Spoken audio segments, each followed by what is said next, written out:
de la tarde con 14 minutos. ¿Cómo se consagran los derechos sexuales y reproductivos en la propuesta de nueva constitución?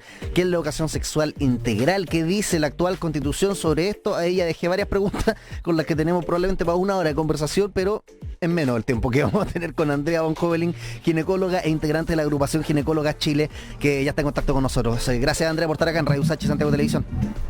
Hola, Iván, muchas gracias a ti por la invitación a hablar de este tema que ha pasado muy colado, en verdad, con otros temas más candentes, pero que pucha que es importante. Una semana además tan removida, pero bueno, acá como programa de ciencia tenemos que enfocarnos en lo que nos compete. Y voy a partir por la última pregunta que dejé ahí dando bote. ¿Qué dice la actual constitución sobre esto y todas las aristas relacionadas? Derechos sexuales y reproductivos, educación sexual integral son como los titulares, pero también todo el mundo que rodea aquello.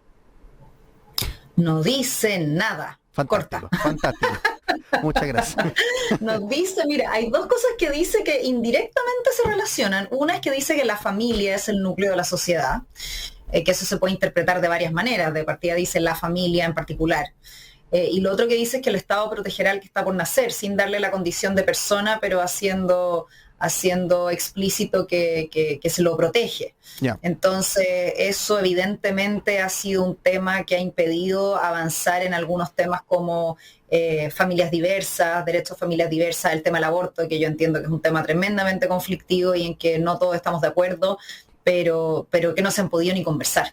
Y otros temas como la educación sexual, como qué pasa con la maternidad deseada o no deseada, el apoyo a ser padres, condiciones de embarazo, nada, absolutamente nada, hay una ausencia absoluta. Básicamente todo lo que tiene que ver con estas materias, que ahora se están consagrando lo que se va a plebiscitar el 4 de septiembre, están más que nada amparadas en la ley, no en la Constitución. Y mira... Y sí, eso te iba a decir, exactamente, eso te iba a decir, y si es que, porque la verdad es que hay un silencio, y de hecho me encanta que esto lo estemos hablando en un programa dedicado a la ciencia, porque la verdad es que tiene mucho de científico, y lamentablemente a veces nos confundimos y pensamos que esto es solo ideológico, valórico, llamémoslo como queramos, pero por ejemplo, en la educación sexual, hay evidencia clarísima, hay directrices internacionales hechas por entidades científicas que dicen cuál es la educación sexual que sirve y la que no sirve. Entonces, en el fondo, si yo eso como madre lo quiero complementar con ciertos temas valóricos, no hay ningún problema, pero decir que no hay cómo saber, cómo informar a nuestros hijos e hijas, por ejemplo, o decir que todo es valórico, también es desconocer deliberadamente los avances científicos que hay. Oye, Andrea, y cuando hablamos de educación sexual integral, profundicemos en ese aspecto, que es una de las cuestiones que aparece en la nueva Constitución. Y para salir también de las perversiones, literalmente, porque hay una ficha, y no sé si lo viste, del rechazo en su momento. Por supuesto. Que la verdad no me interesa hablarlo, pero que esparce mentiras. ¿En qué se diferencia la educación sexual integral, que de hecho ya se estuvo debatiendo meses atrás, incluso años atrás, en el Congreso, de lo que ya aprendemos o se nos enseña en el colegio, educación básica y educación media, sobre los temas asociados a aquello?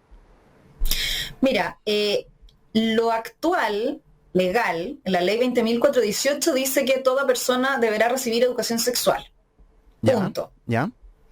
Y como la educación obligatoria es la educación colegial, digamos, eso se asume que lo van a hacer en el colegio, pero no hay ninguna directriz y por lo tanto ninguna posibilidad de fiscalizar qué se enseña, cuánto se enseña, cuándo se enseña, ni quién lo enseña. Entonces, pueden pedirle, y no estoy cayendo, digamos, en la caricatura, porque me consta, porque hay gente que incluso a veces me pide ayuda, le pueden pedir al profesor jefe, que puede ser un profesor de matemática, que en el consejo curso hable de educación sexual, y este profesor de matemática, que tal vez tiene muchas trancas, que es lo más probable, digamos, que las tenga, porque probablemente se educó en los 70, 80, 90, tiene que enfrentarse a estos alumnas de, no sé, segundo medio, con su propio background, sin ninguna herramienta, sin necesariamente conocimientos adecuados, y muchas veces con un pánico escénico absoluto. Entonces, en este momento podemos tener información insuficiente, equivocada, errónea, sesgada valóricamente para cualquier lado, digamos. Entonces, yo he escuchado cosas súper aberrantes, como por ejemplo, no sé, pues, profesores que les dicen que no es necesario que usen condón si los dos son vírgenes, por ejemplo. Yo no uso la palabra virgen, estoy parafraseando. Sí. Entonces, en este momento, la verdad es que en el mejor de los casos, en el colegio se recibe una educación bastante biologicista, digamos, y bastante centrada en la prevención de daño. O sea, el sexo es esto, no te embaraces, usa condón, no te contagies infección de transmisión sexual. Ya. Pero tenemos un vacío absoluto de ponernos de acuerdo en lo que queremos. ¿Y cuál es la idea de la educación sexual integral? Tanto de, que como te digo, es un concepto internacional, si aquí nadie está inventando la pólvora. El tema es que esto se parta precozmente, desde la etapa preescolar, pero adecuando a las necesidades y al ciclo de desarrollo que tienen niños, niñas y adolescentes durante su vida. Entonces, justamente, y en la ficha apuntaba a eso, justamente la caricatura que se hace es que les vamos a enseñar a niños de 5 años a masturbarse, claro, y que a las niñitas les vamos a dar juguetes sexuales, y nuevamente no estoy cayendo en la caricatura, estoy siendo muy burda porque ha sido burdo el diálogo, que les vamos a dar juguetes sexuales a los niños a los 5 años, y por supuesto que no, y de hecho yo siempre digo, y no es que lo diga yo, el principal derecho sexual de los niños y niñas es la indemnidad de su libre desarrollo sexual. Por lo tanto, es todo lo contrario, es proteger a niños y niñas de situaciones abusivas, de que, no sé, pues si un niñito de repente se está tocando sus genitales, alguien le diga que lo que está haciendo es malo y por lo tanto crezca con culpa. O sea, es enseñar sobre corporalidad, enseñarle los nombres correctos, enseñar que la autoexploración es normal, pero que es una instancia privada, porque el cuerpo también tiene partes que son íntimas, y enseñar a detectar situaciones que son impropias. O sea, básicamente protegerlos de todo lo que se ha mentido que va a ser la educación integral. Es como el mundo al revés. Es absolutamente el mundo al revés. Yo creo que como adultos y adultas le tenemos tanto miedo al tema que no queremos sentarnos a escuchar. Porque la verdad es que si nos ponemos a conversar, dime tú, yo además de ser ginecóloga, yo soy mamá y tengo hijos en etapa preescolar, entonces yo les digo, ¿tú de verdad crees que yo quiero que a mi hijo le regalen un juguete sexual para su cumpleaños? ¿De verdad tú crees que estoy hablando de esto? Pero ¿quién de nosotros no quiere que su hijo sepa las partes correctas del cuerpo, sepa detectar una situación abusiva y sepa cómo buscar ayuda, respete su propio cuerpo y el cuerpo de un otro o de una otra? ¿Quién no lo va a querer? ¿Quién no va a querer que cuando efectivamente sí estén en edad de entender la procreación, la entiendan? ¿Quién se va a negar a que cuando efectivamente lleguemos a hablar de prevención de infecciones, de prevención de embarazo, ya haya un conocimiento propio del cuerpo y también haya una estampa positiva de la sexualidad como un eje fundamental y muy placentero y muy gratificante de la vida? Pero resulta que no les hablamos nada. Entonces los niños, y tenemos la esperanza que lleguen como en blanco, pero en general llegan con lo que vieron en la película pornográfica, sí, lo que encontraron en YouTube y lo que les contó el primo grande, y llegamos a los 14 años a decirles lo que no tienen que hacer, lo que sí tienen que hacer y sin darles ninguna herramienta. Entonces lo único que pasa es que no confían en nosotros y que sienten que nosotros les estamos restringiendo su libertad y que no les damos ninguna herramienta, porque a mí lo que más me da risa es que les dicen, cuídate, usa condón, pero nadie les enseña a usar condón, nadie les regala condones, nadie les dice lo que es cuidarse, y les dicen frases del tipo, cuidadito con llegar con sorpresita, claro, pero tampoco les explican lo que es la sorpresita, ni llevan a la chica, a la matrona, ni un apoyo. Y se arman la película, y ya se armaron la película distorsionada por otra parte, digamos, con anterioridad, antes incluso de que se le empezara a educar en la casa. Oye, Andrea, sabemos que estáis con el tiempo cortito, pero no podía no preguntarte por la otra arista de esta conversación, y le recuerdo a los que nos escuchan en la radio, estamos hablando con la ginecóloga integrante de la agrupación Ginecóloga Chile, Andrea Bonjovelin, que tiene que ver con los derechos sexuales y reproductivos. Dos preguntas abiertas. ¿Qué se dice a grosso modo sobre aquello? Y lo segundo, de nuevo, lamentablemente, como que empezar como siempre a desmentir en vez de hablar de los contenidos, pero obviamente aborto a horas antes del parto de una ridiculez, eso se llama parto, acá en la quebrada del Ají. Entonces quería saber cuál era la diferencia, porque en la Constitución no se habla de aborto propiamente tal, sino que se dice interrupción del embarazo. Entonces, desde la ginecología, ¿hay una diferencia entre esos dos conceptos? Uno, y lo otro, ¿qué es lo que se dice de los derechos sexuales en la Constitución? Mira, efectivamente, yo creo que en el aborto es donde se ha centrado más el conflicto respecto a esto, y yo lo entiendo, porque la verdad es que creo que hay pocas cosas tan íntimas y profundas como la convicción personal de cuándo empieza y cuándo termina la vida. Yo respeto ahí todas las opiniones. Lo que no podemos hacer es negarnos al diálogo y tener diálogos en base a mentiras. ¿Qué es lo que dice la propuesta que se va a votar, como dices tú, el próximo domingo? Dice que uno de los derechos sexuales y reproductivos será la posibilidad de la interrupción voluntaria del embarazo.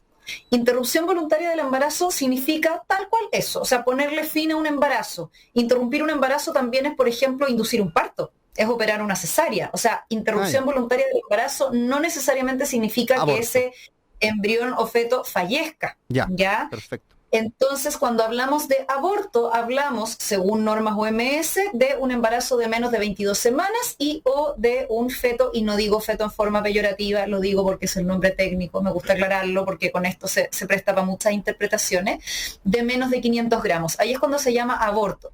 ¿Qué es lo que pasa? Que si la Constitución dice solamente que está garantizado el aborto, se cierra completamente la posibilidad a que pueda haber una interrupción posterior a las 22 semanas y hay veces que eso es necesario.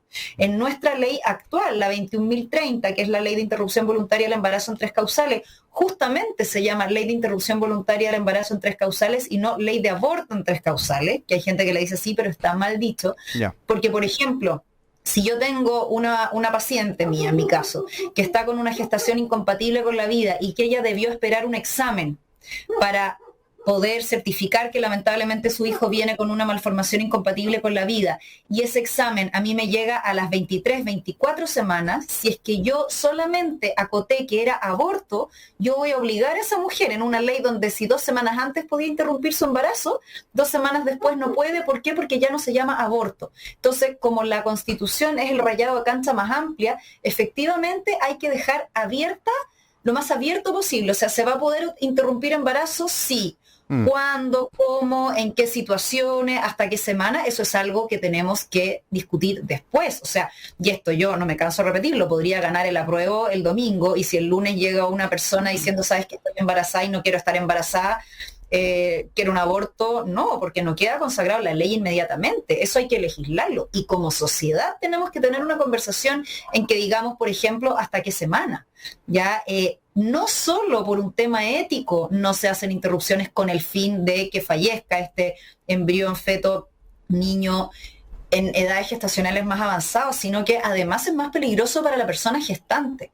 Entonces, pretender que queremos legislar con esto del aborto, que tal como dijiste tú muy bien, Iván, se llamaría parto hasta los 9 meses, la verdad es que es un absurdo por donde se le mire, porque es técnicamente más complejo, es más peligroso para la persona que está gestando, obviamente a nivel ético es mucho más complejo, no todos lo ven así, yo personalmente sí, interrumpir un embarazo con el fin de que fallezca el producto de esta gestación, digamos, de feto en edades gestacionales más avanzadas. Así que lo único que haría en caso de aprobarse este artículo, que es parte del artículo 61, es allanar el camino para poder tener una conversación sobre aborto sin causal.